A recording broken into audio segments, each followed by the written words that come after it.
Hi, and welcome to another episode of Hot Takes with me, the Silver Fox. Now, yesterday at the COVID inquiry, Matt Hancock was giving evidence. I listened to him as he gave it, and to be honest, he was very clear. He did have all the information that was required. I was very surprised. He didn't attempt to hide anything, and he was very forthright in his answers, very clear. He had notes, he had everything he'd submitted, and he was able to answer very well on it, I thought. And as I say, that's despite all the other problems that he has, his general low level of humanity, I suppose, or anything. But at least he did give what I felt was an honest answer to honest questions, something that is completely anathematic to anything from the SNP. And as part of his evidence, he was suggesting, forthright, I mean, suggesting is incorrect. He stated more or less categorically that Nicola Sturgeon was changing things, was altering things, and was putting her spin on it, not because it was for the good of the health of Scotland, but because it was good for Nicola Sturgeon, good for the SNP, and good for the cause of independence. And he outright said it. And he's saying that what she was doing sometimes went against official policy, and sometimes went against what they were trying to say, at the UK level. When Boris was out saying things, she'd do it differently. And it caused confusion because she wanted to be seen as Scotland's mammy. Not his words, mine. But the principle is there. So we'll take a look at this and see what he said and why Sturgeon is so damaging to the health of the nation. Here goes. Now, before we get into it, I would ask if you have yet to subscribe to the channel, please do so. Only about 35 or so % of my regular viewers are subscribed, and it really massively helps the channel if you do subscribe, because we get pushed down in the algorithms because we're political and YouTube really don't like political channels. So if you are a regular viewer, do please hit that subscribe. That is a massive support for the channel. And if you're not a regular and you're a newcomer, also please subscribe for exactly the same reasons. Now we'll get into this one. Nicola Sturgeon confused the public during COVID pandemic and put a political angle on it, says Matt Hancock. Now we all know everything was political. If they said you had to hop on your right foot or something, she'd say Scots have to do it on their left foot. It was as simple as that. Simply to create differences, to create grievances, to create an alternative, to show that independence was more important than people's lives. Former UK Government Health Secretary Matt Hancock attacked the ex-First Minister, although glove puppet maybe, who knows, the ex-First Minister for her actions during the pandemic, claiming that she always tried to add a political spin on decisions because it needed to look good for her. And of course, we saw it many times. England were bounced into masks because she pushed the masks. But in actual fact, the masks did nothing, and we know that. They've finally admitted that themselves, so who knows. The former First Minister was savaged by Matt Hancock as he gave evidence at the UK COVID inquiry. The ex-UK Government Health Secretary and philanderer and adulterer, but let's not let him get away with that. Today seems to be the day to be reminding people of it. It's just the latest Whitehall figure to be scathing about Miss Sturgeon's behaviour. As the virus took hold throughout the country, she's been blamed for the fractured relationships between the devolved executives due to her making different but similar decisions to Westminster. Again, probably a lot of this not based particularly on the science, but based on the fact that she needed to put her own view and spin on it so that she could create that difference to try and drive a wedge between England and Scotland. Mr Hancock claimed the former First Minister rushed to announce things to COVID rules just to do it before Boris Johnson did, and applying spin to them. He made these claims during the second day of giving evidence to the inquiry, and he was asked about text between him and the UK government officials, which showed that he was concerned about leaks from coronavirus meetings and wrote that the Scots make early announcements. He said there were a number of moments when the First Minister of Scotland would communicate in a way that was unhelpful and confusing to the public, and sometimes would leave a meeting and begin communication of a decision, for instance, instant sooner than agreed. And it has been claimed she would actually leave meetings before they'd been finished in order to be the one that made the announcements, just simply because she felt important being the one breaking it. And yet things then went on in the meeting subsequently that weren't there. And there's been a few examples of her saying things that were then reversed. And then they had to do the sort of the walk back or the spin or the, you never remembered it, it never happened kind of thing. And that's my terrible impression of Nicola Sturgeon.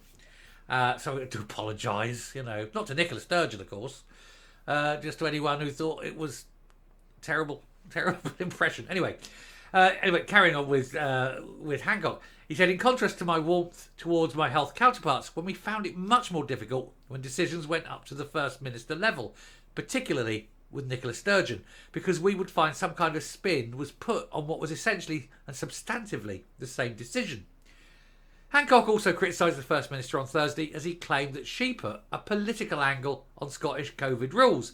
He said he was often frustrated at working with her because she would present her country as doing things different, despite decisions being substantially the same. Because she can't help herself. She's got such a loathing of England. I think when she was young, she must have dated an Englishman or something. And then he wised up and ran to the hills, and she's never forgiven him for that. So she loathes everyone from England and everything English. Must have given her the horn when she became, in charge of COVID, and she could do everything. She tried to get total power. She used COVID to coalesce and grab all the power she could. She's an evil woman, really. Anyway, he said, we work very well together at Health Minister, Health Secretary level, and there is evidence of that in the WhatsApps. And I know that at CMO, they also work very well together, and Chris Whitty has testified to that. That's Chief Medical Officer.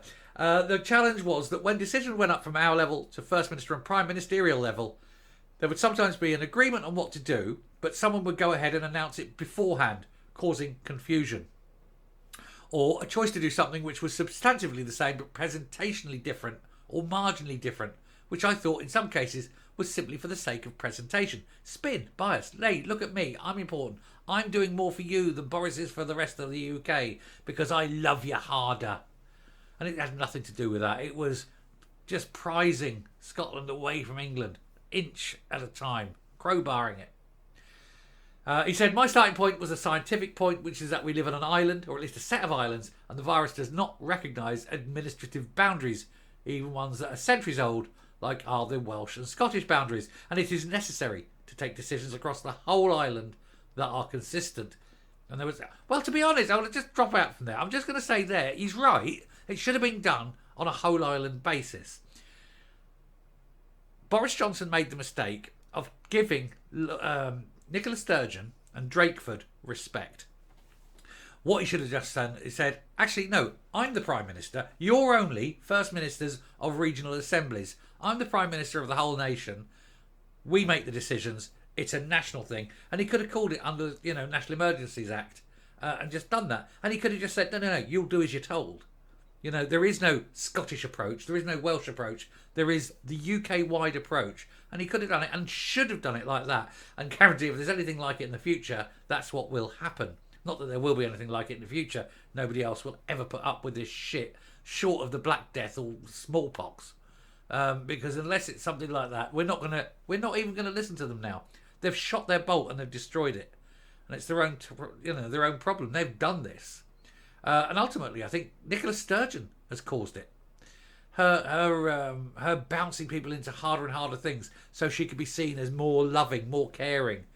Bullshit as all, wasn't it? It was more power grabbing. That's happened. And unfortunately, and here's another little tangent. She did grab a lot of power, but now that the COVID's over, that power has never been given back. That's never been rescinded. She centralised power, and power is still centralised.